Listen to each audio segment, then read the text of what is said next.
Cara kerja input balance dalam sistem audio. Proses reproduksi suara dengan peralatan-peralatan audio seringkali terkendala dengan beberapa masalah. Salah satu masalah klasik dalam proses reproduksi suara secara langsung ataupun dalam proses perekaman adalah munculnya suara-suara gangguan yang tidak diinginkan seperti dengung, desis, atau derau. Umumnya, masalah itu muncul karena penggunaan kabel input atau output yang cukup panjang yang sering terjadi di panggung-panggung besar, di studio yang perkabelannya semrawut, atau yang berdekatan dengan lokasi pemancar radio. Kabel input yang terlalu panjang tersebut menjadi media yang semakin peka untuk menangkap sinyal-sinyal induksi gangguan dari luar. Induksi gangguan tersebut bisa berasal dari kabel output, kabel speaker, atau kabel listrik yang berdekatan atau saling silang dengan kabel input. Contohnya ketika mikrofon disambungkan ke mixer atau penguat audio. Induksi gangguan bisa menjangkit ke kabel input yang panjang yang saling berdekatan dan saling silang dengan kabel-kabel lainnya, seperti kabel output, kabel speaker, atau kabel listrik. Namun ada kalanya gangguan berupa EMI atau electromagnetic interference yang menjangkit sebagai gelombang radio, getaran dari gas tabung neon, dan lain-lain yang masuk melalui kabel input yang cukup panjang.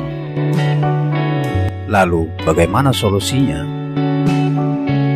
Penggunaan kabel coax audio 2-in-1 umumnya memang mampu menangkis sinyal-sinyal gangguan dari luar seperti dengung, desis, atau derau hingga panjang kabel input sampai sekitar 4 atau 6 meter. Ketika panjang kabel input lebih dari itu, misalnya antara 10 sampai 15 meter, maka gangguan semakin sulit diatasi dengan cara biasa. Maka orang pun membuat sistem output dan input balance untuk menindas gangguan-gangguan dari luar yang mungkin terpungut oleh kabel-kabel input yang panjang. Bagaimana cara input balance menindas gangguan-gangguan itu? Inilah uraiannya.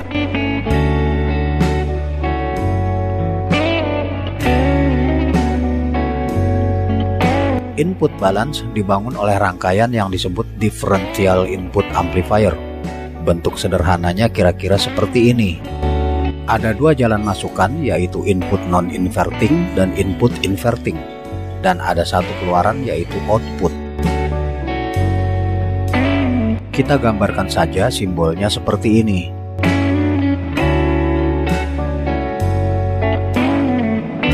Sebelum lebih jauh, perlu difahami dulu tentang sinyal hot dan cold yang sefasa dan sinyal hot dan cold yang berlawanan fasa. Dikatakan sefasa adalah apabila tegangan sinyal hot sedang mengayun ke arah positif, maka tegangan sinyal cold mengayun ke arah positif juga. Dan apabila tegangan sinyal hot mengayun ke arah negatif, maka tegangan sinyal cold mengayun ke arah negatif juga. Dan seterusnya. Sedangkan dikatakan berlawanan fasa adalah jika sinyal hot sedang mengayun ke arah positif, sinyal cold justru mengayun ke arah negatif, dan seterusnya. Kembali ke differential input amplifier, input non-inverting adalah input yang tidak menjungkirkan atau tidak membalik fasa. Jika sinyal audio dimasukkan ke input ini, maka sinyal audio di output akan sefasa dengan sinyal input. Dalam sistem balance, input non-inverting disebut juga dengan input hot.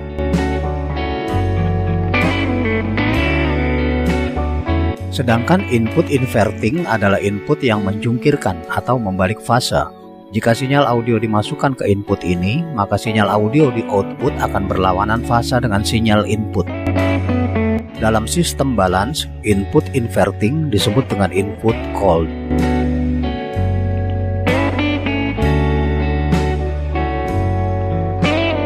Bagaimana jika input hot dan input cold diberi masukan sinyal yang sama secara berbarengan? Apa yang terjadi di output? Jika sinyal yang sama dibuat berlawanan fasa, lalu dimasukkan ke input hot dan input cold, maka sinyal itu akan jadi semakin ditonjolkan di output.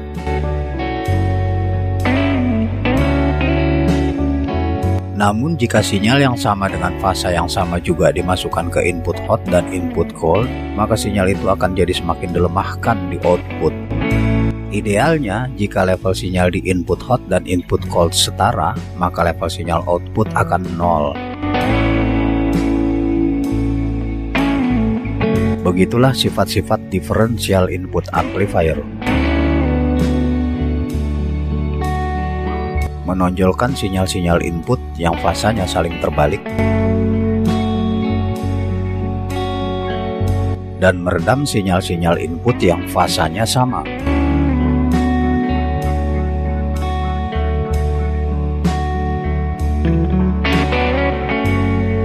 Dalam sistem balance, sumber sinyal mengeluarkan sinyal audio dalam dua fasa yang saling berlawanan.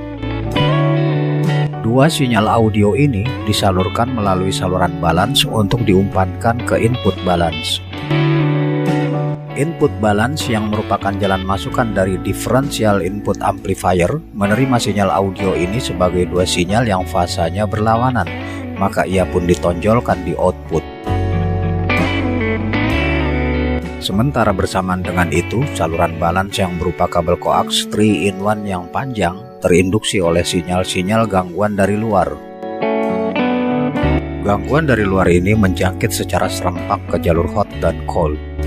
Karenanya gangguan ini muncul sebagai dua sinyal pada jalur hot dan cold yang fasanya sama. Ketika keduanya masuk ke input balance, maka sinyal-sinyal gangguan itu terlemahkan atau teredam di output. Begitulah cara kerja input balance, menonjolkan sinyal audio asli dan meredam sinyal-sinyal gangguan. Dengan demikian kualitas sinyal audio asli menjadi lebih bersih dan bandingan sinyal dengan desah atau SN ratio menjadi lebih tinggi.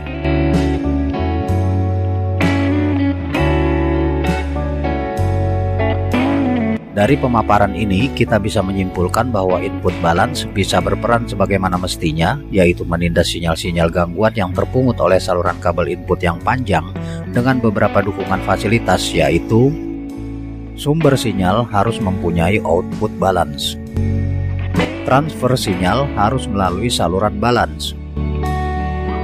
Dan perlu diketahui bahwa input balance tidak menindas sinyal-sinyal gangguan jika sinyal-sinyal gangguan itu berasal dari